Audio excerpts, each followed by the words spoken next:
नमो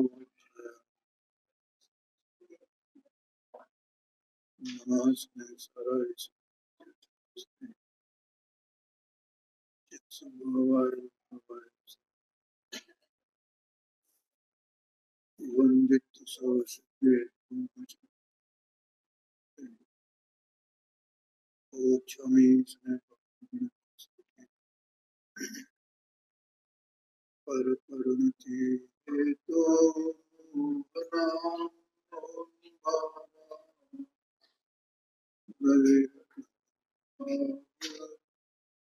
व्याप्ति कल्पना विशोधि शोधचिन्मात्रमूर्ति भवतु संसार व्याख्येय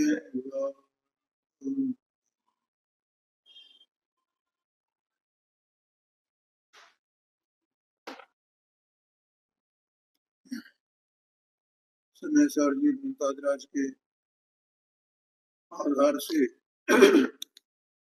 उसमें जो अंत में टीकाकार आचार्य ने परिशिष्ट में आत्मा के अनंत शक्तियों में से 47 शक्तियों का स्वरूप बताया है, उनको परिभाषित किया है। उस पर पूज्य गुरुदेव जी का ये व्याख्यान है आत्म प्रसिद्धि के नाम से। उसमें अपन 44 शक्तियों के बारे में चर्चा कर चुके हैं और आज 45वीं शक्ति पृष्ठ संख्या 562 उसको अपन कोशिश करेंगे कि आज ये पूरी हो जाए। देखो, अपादान 6 कारक होते हैं, कर्म कारक, कर्ता कारक, करण कारक, संप्रदान कारक, अपादान कारक और अधिकरण कारक, 6 कारक। और ये 6 कारक जो है प्रत्येक वस्तु में, प्रत्येक द्रव्य में शक्ति रूप से विद्यमान रहते हैं और उस शक्ति रूप से विद्यमान रहने से उनकी व्यक्तता पर्याय में होती है। आत्मा भी एक वस्तु है, त्रिकाल परम्परा में भावरूप गुण पर्यायात्मक। तो जिस आत्मा को, आत्म द्रव्य को अपने आत्मा का आश्रय हो, परद्रव्य प्रभाव का आश्रय नहीं हो, उसको स्वभाव के आश्रय से, आत्मा के आश्रय से पर्याय में निर्मल पर्याय व्यक्त होती है, निर्मल स्वभाव व्यक्त होता है। ठीक है पंडित? देखो, कर्म कारक का मतलब क्या है? जो आत्मा जो कार्य कर रहा है, वस्तु जो जिसमें जो कार्य हो रहा है, तो वो कार्य किस कारण से हो रहा है? तो वहां कर्तापने का एक स्वभाव, एक शक्ति आत्मा में पड़ी हुई है, उससे उसमें वो कार्य उत्पन्न होता है। ठीक है, तो वो कार्य पहले कर्म रूप से अंदर में पड़ा हुआ है ना। अगर कर्म नाम की शक्ति नहीं होगी तो कार्य कैसे होगा पांडे जी? कर्म नाम की शक्ति नहीं होगी तो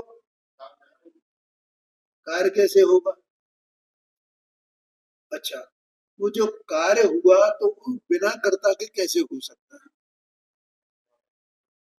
और एक द्रव्य का दूसरा द्रव्य कर्ता होता नहीं है, तो वो द्रव्य कर्ता कहा जाता है। कर्तापने का पर्याय में व्यक्तता होती है कर्तापने। तब कहा जाता है कि पर्याय पर्याय को ही करती है। लेकिन वो कर्ता पने की शक्ति तो आत्मा में है ना, तो कर्ता पने की शक्ति उस कार्य को करने रूप से पर्याय में व्यक्त होती है। बोलो पांडे जी, अभी बताऊंगा मैं अभी आपको, बहुत कठिन बात है, इनको समझ लो पहले। इसी तरह से जो कार्य हुआ तो वो किसी साधन से हुआ कि बिना साधन के हुआ? साधन से हुआ। तो ऐसी साधन रूप साधक साधक तमत्वमयी, ऐसा कहा ना, कर्म शक्ति, तो वो ऐसी शक्ति आत्मा में है ना, तो वो व्यक्त होती है। तो वो पर्याय स्वयं ही, निर्मल पर्याय स्वयं ही उस पर्याय का, उस कार्य का कारण बनी है, उसकी साधक है। अभी बताता हूँ। चौथा संप्रदान, कि एक पर्याय जो उत्पन्न हुई है तो वो किसके लिए है, कौन देने वाला है, कौन लेने वाला है। तो पर्याय पर्याय को ही लेती है, पर्याय पर्याय को ही देती है, लेकिन उसका कारण, उसका वो कहाँ है, वो आत्मा में। और वो कैसा है, उसको क्या कहते हैं, संप्रदान शक्ति। ठीक है। अब यहाँ अपादान की बात, तो ये अपादान को अपन पढ़ते हैं पहले। देखो इसकी संस्कृत में जो परिभाषा दी है, उत्पाद व्यय आलिंगित भाव अपाय निरपाय ध्रुवत्वमयी अपादान शक्ति, ऐसा है। क्या भैया मिला कि नहीं मिला? 45 नंबर की है। उत्पाद व्यय आलिंगित, देखो हर एक द्रव्य जो है वो उत्पाद व्यय से आलिंगित है ना। क्या कहा? माने उत्पाद व्यय वो द्रव्य का आलिंगन करता है, और द्रव्य जो है वो उत्पाद व्यय का आलिंगन करता है।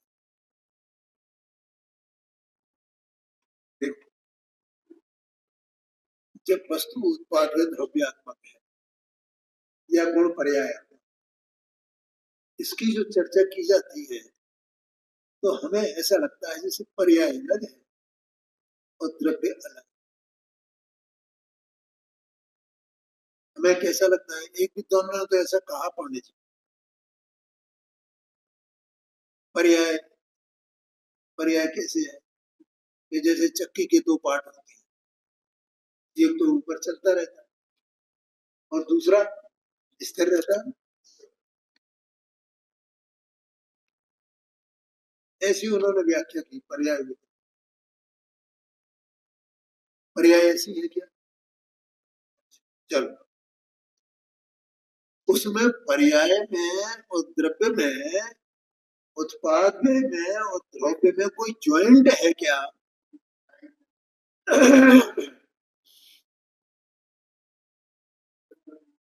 क्या ओम प्रकाश? अबे भाई, थोड़ा और आगे को आ जाओ, पीछे क्यों बैठने दो यार, और आगे को आ जाओ। हाँ जी, समझ रहा है। पर्याय का और द्रव्य का ज्वाइंट है क्या? उत्पाद में द्रव्य का ज्वाइंट है क्या? तो फिर क्या है?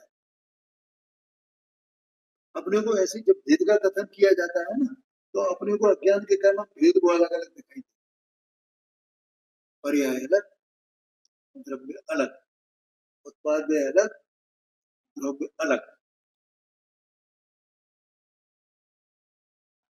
ऐसा लगता है कि नहीं लगता? पर ये उत्पाद व द्रव्य आलिंगित, उत्पाद व द्रव्यालिंगित, ये उत्पाद व द्रव्य तीनों आपस में एक दूसरे के साथ में आलिंगित है।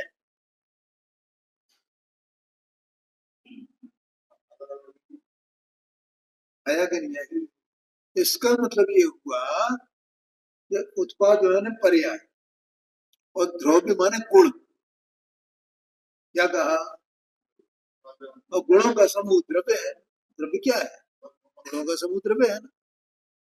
तो द्रव्य और पर्याय अपन कहने तो कोई बात नहीं, और द्रव्य गुण पर्याय कहे तो भी कोई बात नहीं।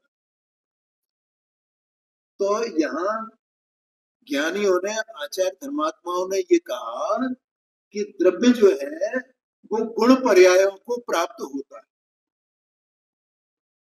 और गुण पर्याय द्रव्यपने को प्राप्त होते हैं। क्या कहा? द्रव्य गुण पर्यायपने को प्राप्त होता है, और गुण पर्याय कब कब प्राप्त होता है?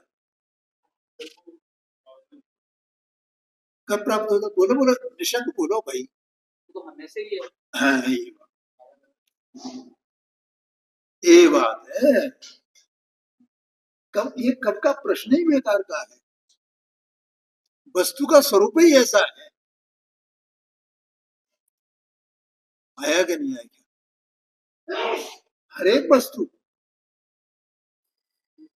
वो गुण पर्याय पने है, गुण पर्याय द्रव्य पने है, एक में एक है, वहां कोई भेद है ही नहीं है। सच क्या बाणा जी? अगर ऐसा नहीं होगा तो ये शक्तियों का वर्णन नहीं हो सकता है।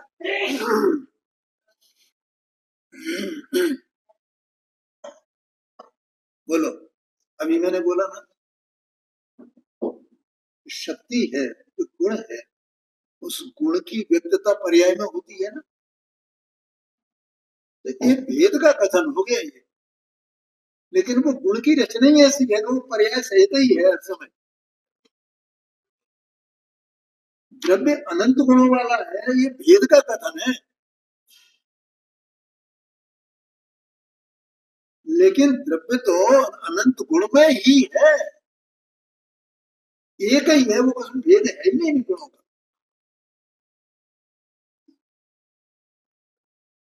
तो भी अनंत गुण है, अनंत गुण होने पर भी अनंत गुणों का भेद नहीं है। ऐसी द्रव्य की रचना है सभी द्रव्यों की। ऐसा मेरा जो द्रव्य है इसकी भी ऐसी रचना। क्या कहा? हाँ जी, सब आ जाएगी, सब आ गया। यही तो बता रहा हूं मैं। ओ, ओ, आया क्या नहीं आया भाई? है? जगत को कुछ खबर नहीं भाई, ये ऊपर ही ऊपर ऊपर ऊपर सब। ये क्रिया करो, ये क्रिया करो, ये अच्छा पुण्य मिलेगा, ये बनाना होगा। अरे अपने स्वरूप को समझे बिना, अपने द्रव्य को समझे बिना, अपने को जाने बिना अपने को धर्म कैसे होगा? क्या बताओ, कैसे अपने को नहीं जाने और इसको धर्म हो जाए? अनाथ से क्या हो रहा है? अधर्म हो रहा है कि धर्म हो रहा है? पाप तो अधर्म है ही है, पुण्य भी धर्म नहीं है, अधर्म है। हाँ जी, धर्मात्माओं को जो धर्म होता है सम्यक दर्शन ज्ञान चारित्र, उसके साथ में वहां उनके कसाई की मंदता होती है साधक जीवों। इसलिए कसाई की मंदता रूप जो पुण्य भाव है, जो शुभ भाव है, उसे उपचार से, व्यवहार से धर्म कहा जाता है। आया कि नहीं आया? और वास्तव में वो धर्म नहीं है। वो है, वो उसमें एक दोहा है ना, धर्म धर्म सबको कहे, धर्म न जाने कोई, धर्मी को जाने बिना।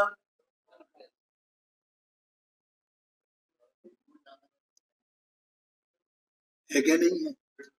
धर्मी को जाने बिना, धर्मी माने अंदर में जो चैतन्य वस्तु है, शुद्ध है, निरालंब है, अकेली है, परिपूर्ण है, उस धर्मी को जाने बिना उस धर्मी का मतलब ये है, ज्ञान दर्शनात्मक है, शुद्ध है, निरालंब है, ध्रुव है, अचल है।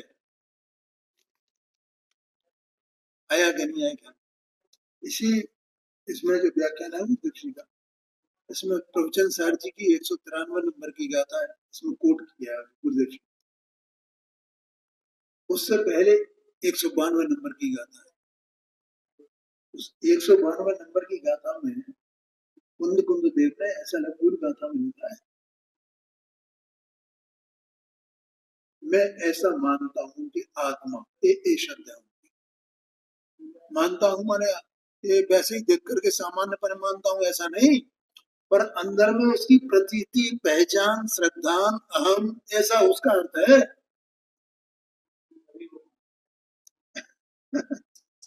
अपन लोग में कहते हैं ना भैया, देखो कोई समस्या, देखो भाई मैं ऐसा मान, वैसा मानना नहीं, अहम है ये मैं, इसलिए मैं ऐसा मानता हूं कि आत्मा ज्ञानात्मक, दर्शनात्मक, ध्रुव, अचल, निरालंब और शुद्ध है। बिल्कुल गाथा एक ही, मैं ऐसा मानता हूं। इसका नाम धर्मी कहा ज्ञानियों ने पांडित, ये धर्मी है।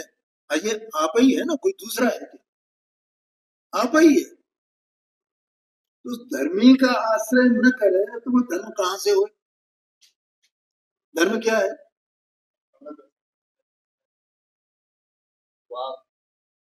निर्मल निर्मल निर्मल सम्यक दर्शन ज्ञान चारित्र जो पर्याय में प्रकट होता है ना, वो स्वभाव ही है आत्मा का। ये तो कई बार बोला है, सम्यक दर्शन आत्मा का स्वभाव है। क्योंकि अगर वो स्वभाव नहीं होगा तो प्रकट कहां से होगा? सम्यक ज्ञान स्वभाव नहीं होगा तो प्रकट कहां से आएगा? बाहर से आएगा। देवशास्त्र गुरु में से आएगा, देव में से आएगा, गुरु में से आएगा, शास्त्र में से आएगा, लोकालोक में से आएगा, शुभ राग में से आएगा, देह की क्रिया में से आएगा,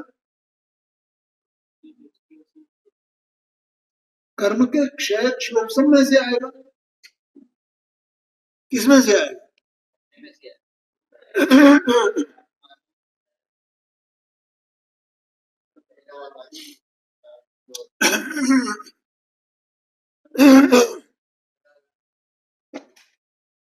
आया कि नहीं आया? ऐसा अंदर में चैतन्य वस्तु है, जब उसे देखे, ये देखने वाली पर्याय इसी की है। वो जब देखे, आश्रय करे, उसमें लीन हो, निमग्न हो, उसको स्पर्श करे, उसका आचमन करे, तो इसको धर्म प्रकट आया जन्म है। अंतर में ये जो शक्तियां हैं, मैं पहले को अनंत गुण का तो अनंत गुण, द्रव्य और अनंत गुण बिल्कुल एकदम आलिंगित है ना, एक में है। जैसे अपन देह और शरीर का कहते हैं कि ऐसे ऐसे ऐसे ही है, लेकिन गुणों में ऐसा नहीं है भैया।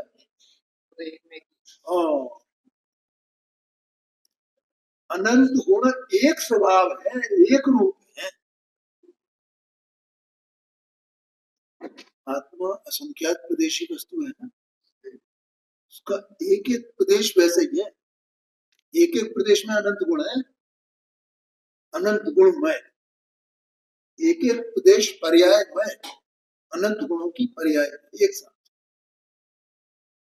पूरा एक असंख्यात प्रदेशी, पूरा अखंड एक द्रव्य है ना।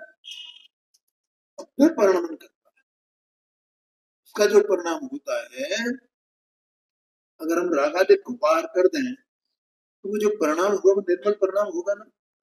तो वो निर्मल परिणाम आत्मा में ही है ना, तो वो अनंत गुण में ही है ना, एक द्रव्य में ही है ना। द्रव्य द्रव्य ने उनको प्राप्त किया कि नहीं किया? पर्यायों ने द्रव्य को प्राप्त किया कि नहीं किया? पर्याय ने अनंत गुणों को प्राप्त किया कि नहीं किया? अनंत गुणों ने उन पर्यायों को प्राप्त किया कि नहीं?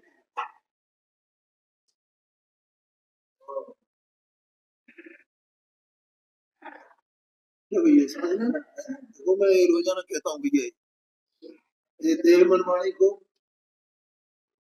कोटी बैठा देना, अंदर में भगवान विराजमान है पूरा, परमात्मा। उस परमात्मा की बात है। आचार्य तो निशंक हो जाओ भाई, निशंक हो जाओ। कुछ गुरुदेव जी का सुबह व्याख्यान आता है ना टीवी, रोज आना, एम नक्की कर भाई, तू परमात्मा है, अंदर में परमात्मा विराज। परमात्मा क्या होता है? अरे पर्याय में वो व्यक्त हो जाएगा बस। तो पर्याय में परमात्मा पना व्यक्त हो गया, जैसे इनको व्यक्त है यहाँ प्रतिमाएं विराजमान है। तो वो पर्याय अपने द्रव्यमय है ना, उनका द्रव्यपना उन पर्यायमय है ना, एक ही है कि वे अलग अलग है? तो वो परमात्मा पना पर्याय में आया कहां से, जिसको हम नमन करते हैं? तो तुम उसको क्यों नहीं नमन करते हो? उसको नमन करने में क्यों संकोच करते हो? वो परमात्मा, मूल परमात्मा तो अंदर विराजमान है ना। ऐसा ज्ञानी धर्मात्मा कहते, उधर जाओ ना। क्या कबीर भाई, किसको नमस्कार कर? तो इससे उनका, उनकी अवमानना हो जाएगी, देव देव की, गुरु की, शास्त्र की, इनकी अवमानना हो जाएगी, उनका वर्णवाद हो जाएगा। अरे वे कह रहे हैं ये कि हमने तो यही किया और तुम्हें भी यही करना ही होगा।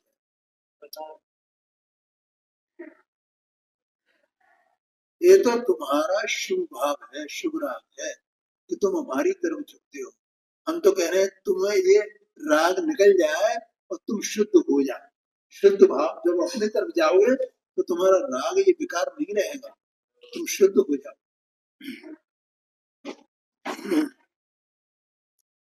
आया कि नहीं आया? ये द्रव्य गुण पर्याय का वस्तु का ऐसा स्वरूप है।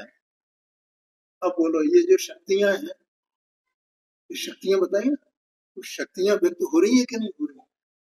और वे शक्तियां अपने स्वभाव में बस ज्यों की त्यों विद्यमान। वो शक्ति ध्रुव रूप से कायम भी रहती है, वो पर्याय में व्यक्त भी होती है। पर्याय में व्यक्त होती है तो ध्रुव रूप से कायम रहती है।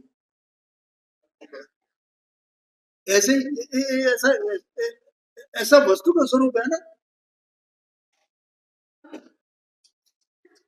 लेकिन राग के साथ ऐसा संबंध है क्या कि जैसे निर्मल पर्याय का आत्मा के साथ में संबंध है वैसा? शुभ राग का ऐसा संबंध है क्या? तो देह मन वाणी का कहां से हो? देह मन वाणी में ना, देह मन वाणी की क्रिया उसका कहां से हो आत्मा के साथ संबंध में, ऐसा निर्मल पर्याय के साथ? बोलो समझ में आया?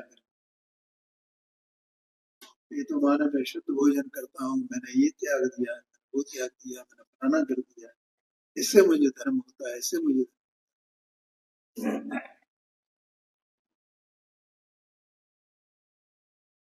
समझ में आया? शुभ भाव से भी, राग से भी धर्म नहीं। वो शुभ भाव नहीं होता है ये बात नहीं है, राग नहीं होता है ये बात नहीं है, तो होएगा ना। उसके अस्तित्व में क्या करेगा? तो वो राग तो पराधीन भाव है, पराश्रित भाव। तो जब तक कर्म का सद्भाव है ना, गुणी कर्म का, तब तक राग है। परिणति साधक जीवों के, इसलिए वो पराश्रित भाव है ना, आत्माश्रित तो नहीं है।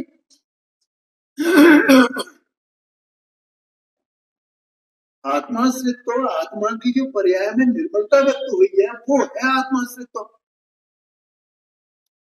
वो रागाश्रित नहीं है, वो देह की क्रियाश्रित नहीं है।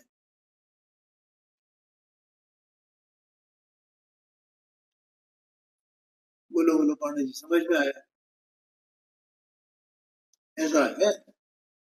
तो ऐसा ये जब तक हमें ये आत्मा का अंतरंग का पूरा स्वरूप जिसमें राग की, देह मन वाणी की, इनकी कोई चर्चा नहीं हो, उससे भिन्न ऐसा ही उत्पाद है द्रव्यात्मक गुण पर्यायात्मक वस्तु है। ये जब तक हमारी दृष्टि में नहीं आएगा पांडे जी, जब तक दृढ़ता पूर्वक नहीं जमेगा, तब तक ये शक्तियों का स्वरूप कुछ का ये व्याख्यान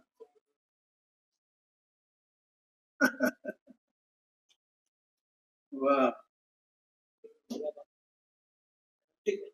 इसको समझ में आता है वही ये कहता है समझ में नहीं आता। देखो कितनी बढ़िया बात, ये समझना बार बार चिंतन में आना चाहिए, चिंतन चित्त में आना चाहिए, कैसा अद्भुत स्वरूप है धर्म का, है कि वो भेद होने पर भी भेद नहीं है। तो मैं ये पूछना चाहता हूँ पंडित जी कि भेद से कथन किया गया और भेद के बिना अपन समझेंगे नहीं, तो अभी हमें समझना किसको, अभेद को क्या भेद को?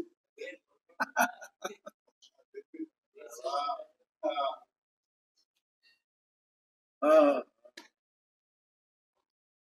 अरे प्रभु, भेद हुए और वो भेद ज्ञान का विषय है, रहता है, ज्ञान भेद को जानता है। लेकिन मेरी दृष्टि कहाँ,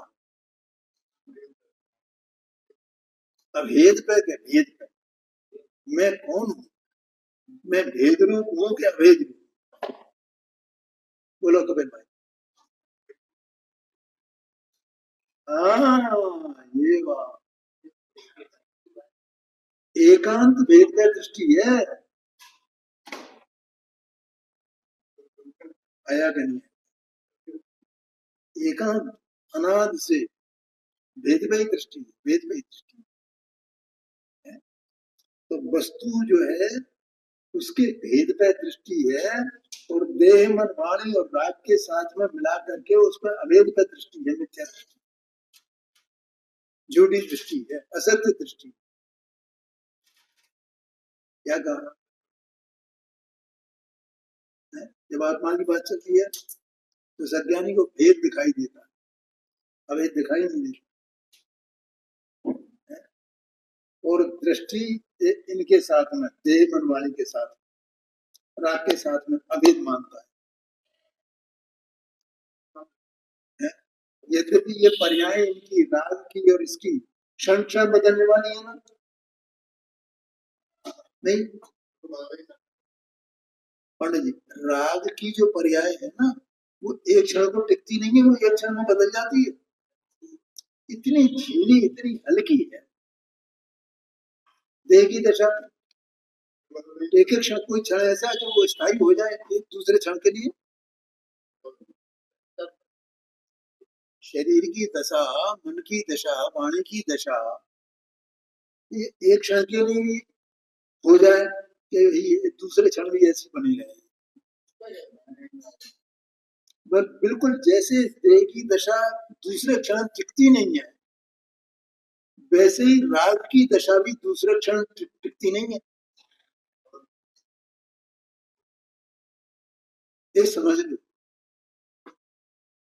और जो इस तरह की दशा है उसको ये जीव क्या मानता है अपने साथ में, ए मैं, ए मैं, ऐसा मानता है। तो इसलिए ये वस्तु उत्पाद द्रव्यात्मक कैसी है, पर्यायात्मक कैसी है, इसको जब तक हम नहीं जानेंगे, नहीं समझेंगे, तब तक इनका स्वरूप समझ में नहीं आएगा शक्ति। और जब शक्तियों का स्वरूप आ जाए समझ में, तो फिर क्या करना है? उसको भोगना है कि वो समझ में आ गया? भोगना है। समझ के करना क्या है?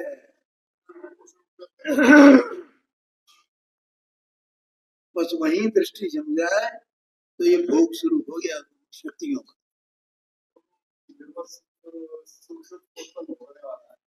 हाँ जी, हाँ जी, हाँ।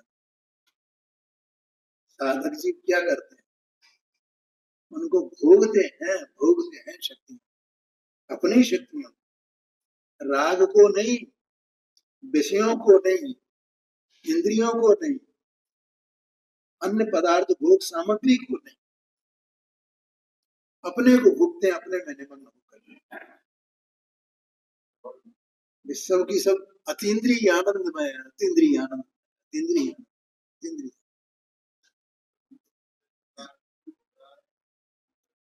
हाँ जी, गुरुदेव जी का व्याख्यान अपन सुना नहीं, मेरे शहर में आया जब निस्वाद लेकर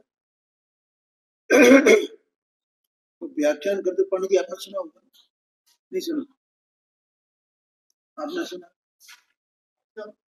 कवि का भी, कवि का भी सुना, सबने सुना होगा मेरी ख्याल। मुझे यहाँ दूसरी बात की, तो उनकी वाणी में आ आ आ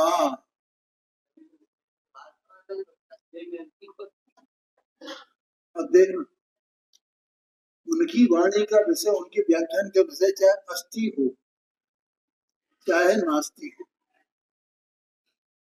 चाहे लोकालोक हो, चाहे आत्मा हो, चाहे नरकादिक हो, चाहे देवशास्त्र हो, वो जैसे आहा की जो धारा है, चाहे स्व का कथन हो, चाहे पर का कथन हो, चाहे कथाओं का कथन हो, चाहे स्वभाव का कथन हो, वो जो आहा की धारा है, जैसे वो अन्वय रूप से विद्यमान है अंदर। अन्वय समझते हैं?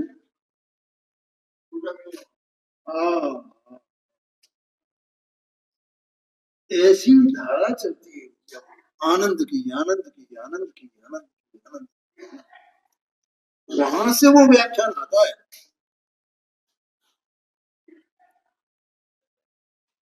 ये होता है विज्ञानी के व्याख्यान।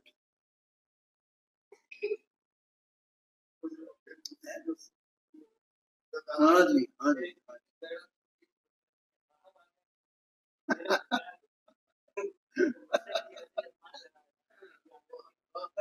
वाह वाह, अंदर की परिणति है तो आह्लाद की परिणति, समझ गए ना? ऐसा है। जैसे ज्ञानी तो अंतरंग में अपने आनंद का भोग करते हैं प्रभु, ये देह मन वाणी राग वहां विद्यमान है, वे उसके ज्ञाता हैं, लेकिन उनमें क्या कर सकते हैं? वो ज्ञान क्या उनका कर्ता बनता है? अरे भैया, वो जो आह्लाद की परिणति है, वो जो आवाज निकल रही है और तत्संबंधी जो राग है, वहां शुभ राग है, वे तो उसके भी कर्ता नहीं है वास्तव में।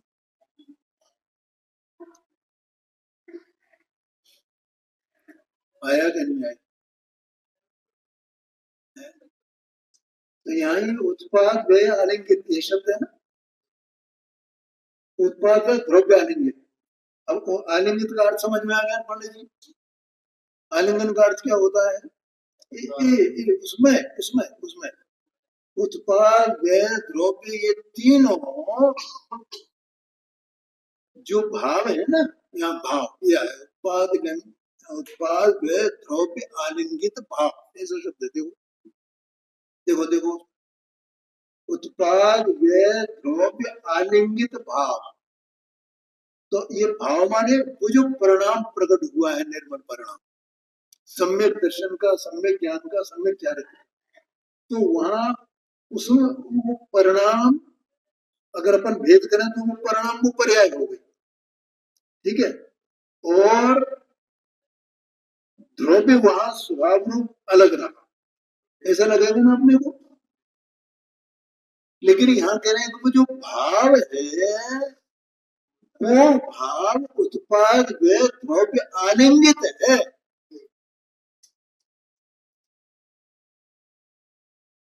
करना आया कि नहीं आया?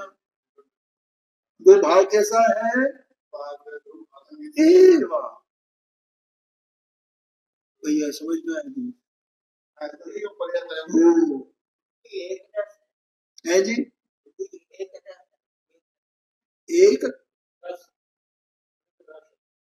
एक रथ, एक रस, एक रस, हाँ जी हाँ जी हाँ जी हाँ जी। इसलिए उसको एक वचन से कहा भाव। भाव कहा ना, भावा ऐसा नहीं लिखा, भाव। आया समझ में? ऐसा जो भाव माने कौन सा भाव? निर्मल पर, निर्मल पर। ऐसा उत्पाद द्रव्य आलिंगित भाव पर वो दिशा उस जीव उस द्रव्य की, निर्मल पर्याय से। ठीक है, ऐसा वो द्रव्य इसमय है। द्रव्य वो वस्तु, वो सत्स्वरूप वस्तु आत्मा, वो इस भाव रूप है, इस भाव रूप है। जो उत्पाद में द्रव्य का तीनों का आलिंगन है उसमें। क्योंकि उसके बिना वो भाव कैसे प्रकट हुए? वहां तीनों एक साथ है। तो यहाँ कहते हैं आलिंगित भाव। अब भेद करते हैं, अपाय भाव अपाय। ऐसा तो भाव और अपाय दोनों को जोड़ देंगे तो क्या हो जाएगा? भावापाय। दो आ जुड़ जाएंगे ना, बड़ा हो जाएगा ना, भावापाय। भावापाय को भाव अपाय।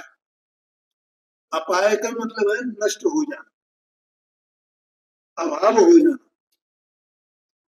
तो वो जो उत्पाद द्रव्य आनंदित जो निर्मल भाव है, एक समय का भाव है, आनंद रूप भाव है, सम्यक दर्शन रूप भाव। वो एक ही बात है। सम्यक दर्शन कहो माने आनंद, सम्यक ज्ञान कहो माने आनंद, सम्यक चारित्र कहो माने आनंद। अभी तो बताया था गुरुदक्षी परिणति में। तो जो भाव है, उस भाव का तो अवलेषण नाश हो जाएगा, उत्पाद रूप है ना। लेकिन वहां जो द्रव्य है उसका तो नाश नहीं होगा ना, इसलिए उसको कहा निरपाय। उसका नाश नहीं, निरपाय। ध्रुवत्व शक्तिमयी, ध्रुवत्व शक्तिमयी क्या? अपादान शक्ति। ठीक है, अपादान का मतलब क्या होता है? तो जिसमें से वो निर्मल भाव प्रकट हो। तो निर्मल भाव किसमें से प्रकट हो रहा है? ये तो अपन ने बीच में चर्चा की थी। तो सम्यक दर्शन की पर्याय आएगी तो कहां से आएगा? परमात्मा पनेगी, पूर्ण परमात्मा पनेगी, मोक्ष पने की पर्याय आएगी तो कहां से आएगी? आत्मा में से आएगी। तो आत्मा में से आएगी। भैया ये उत्पाद द्रव्य आनंद जो द्रव्य है, उसमें से उस भाव का नाम, भाव तो एक समय का है, तो क्या भाव में से भाव होगा? और उस भाव का तो नाश हो जाएगा। तो वो तो उत्पाद हुआ और बेरूप, उत्पाद हुआ और बेरूप। लेकिन उत्पाद में होने पर भी वो भाव ध्रुव से आलिंगित तो है ना। वो पर्याय पर्याय को भले ही आलिंगित न करे, वो एक समय में उसका नाश हो जाए, लेकिन ध्रुव से तो आलिंगित है ना। तो पर्याय अगला भाव कहां से आएगा? ध्रुव में से ही आएगा। तो अनंत भाव कहां से आएंगे? तो पूर्व में कहां से आया? तो वर्तमान में कहां से आएगा? आगे कहां से आएगा? इसका मतलब ये संभव कैसे हुआ कि आत्मा में एक अपादान नाम की शक्ति है। आया कि नहीं आया? हाँ, ऐसा कहते हैं। समझ में आया भैया? ऐसा वस्तु का स्वरूप है। हाँ, सब अपादान नाम की आत्मा कोई पराधीन वस्तु नहीं है।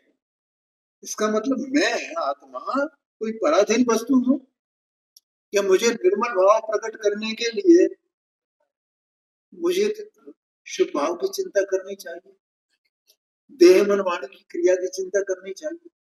किसकी चिंता करूं? कर्म के क्षय क्षोभम की चिंता करूं, देवशास्त्र गुरु की चिंता करूं, किसकी चिंता करूं? बोलो भैया, किसकी चिंता करूं? ओ, मैं कोई ऐसा छोटा मोटा हीन, अरे अनंत सामर्थ्य अनंत शक्ति का धनी हूं मैं, स्वामी हूं। आगे स्वस्वामी संबंध आएगा।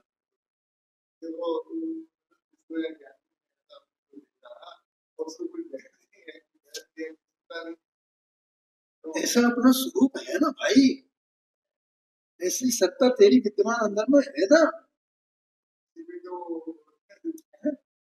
लेकिन तू अनाद से कहाँ किसको पकड़े बैठा है, और उसकी जो अवस्था होती है उस अवस्था में है।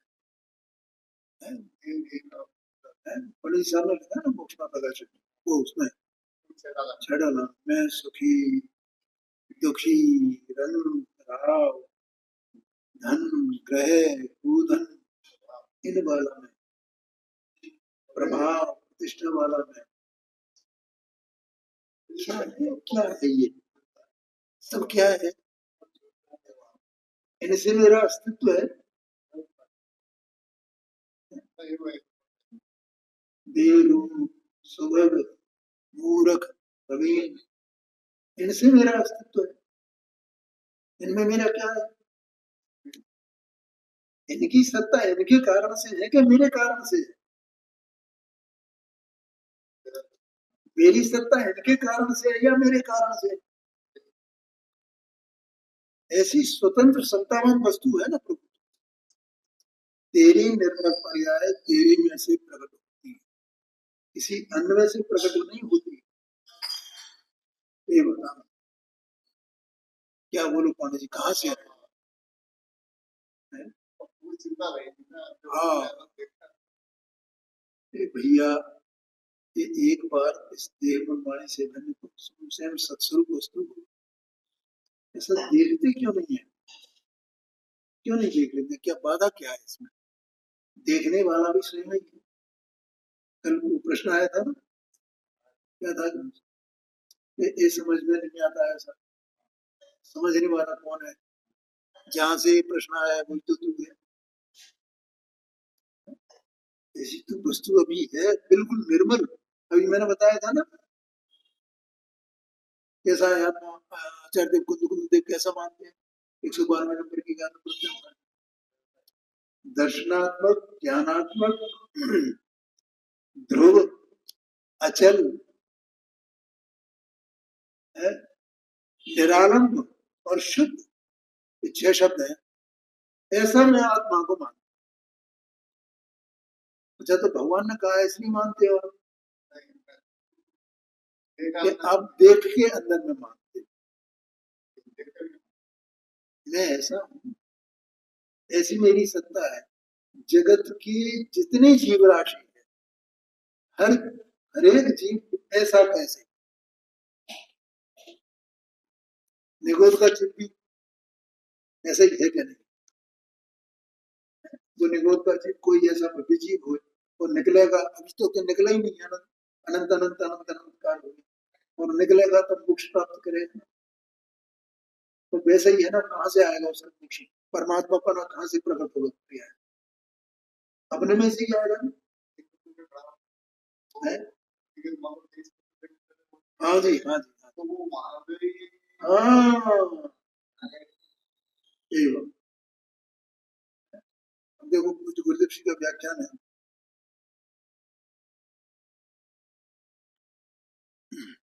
इस 7वीं लाइन देखना 563 पेज पर, इसका अर्थ दिया है अभी जो मैंने पढ़ा था संस्कृत में, उत्पाद व्यय से आलिंगित, उत्पाद व्यय से आलिंगित भाव का अपाय होने पर, नाश होने पर, 7वीं लाइन है, 7वीं लाइन मिल गया ना,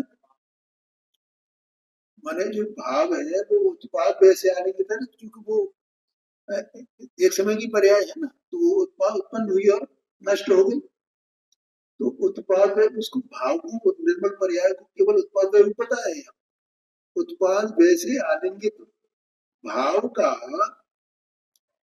अपाय होने पर, क्यों वो देर समय की है,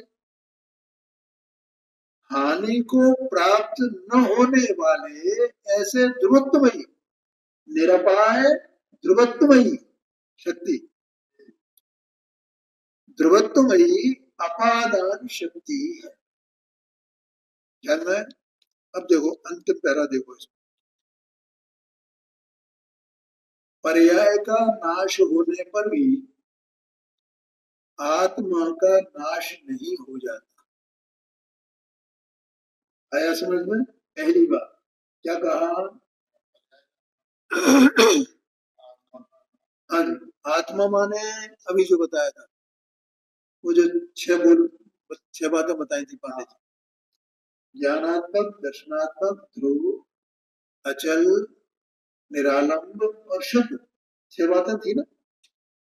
ऐसा आत्मा अंदर सत्स्वरूप वस्तु, सत्स्वरूप वस्तु, सत्स्वरूप वस्तु, उस आत्मा का नाश नहीं हो जाता। वह तो ध्रुव अपादान रूप से स्थित रहकर, ध्रुव अपादान रूप से स्थित रहकर नई नई पर्याय रूप होता रहता है। क्या कहा? होता रहता है। क्या ये नहीं कहा कि उनको उत्पन्न करता है, माने वो स्वयं ही परिणमित हो रहा है ना, वैसा आत्मा पूरा का पूरा द्रव्य हर समय।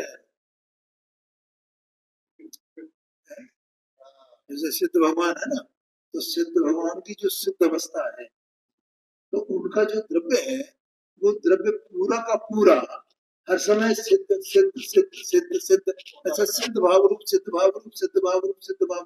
तो सिद्ध अवस्था कहाँ से आ रही है? और वो सिद्ध अवस्था एक समय की है पांडे, सिद्ध अवस्था उत्पाद रूप है ना।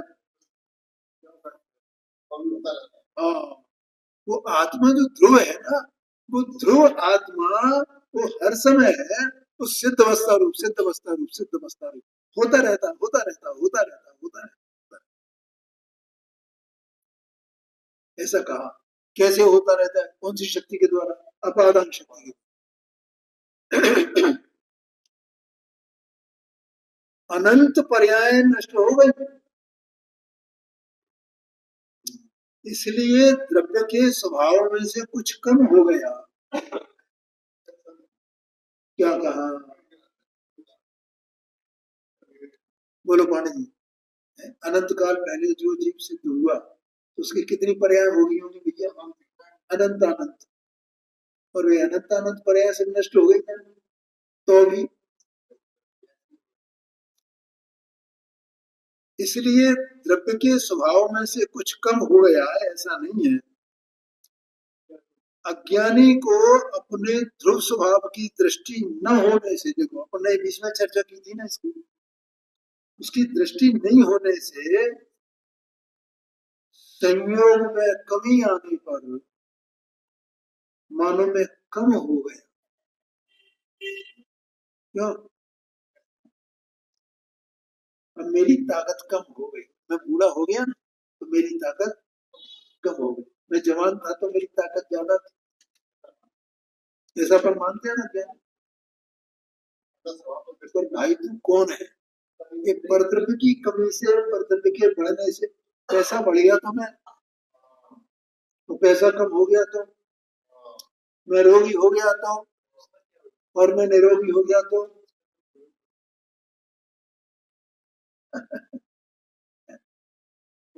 आत्म अज्ञानी ऐसा मानता है। प्रतिष्ठा बढ़ गई तो कम हो गई तो मेरी इज्जत ज्यादा हो गई।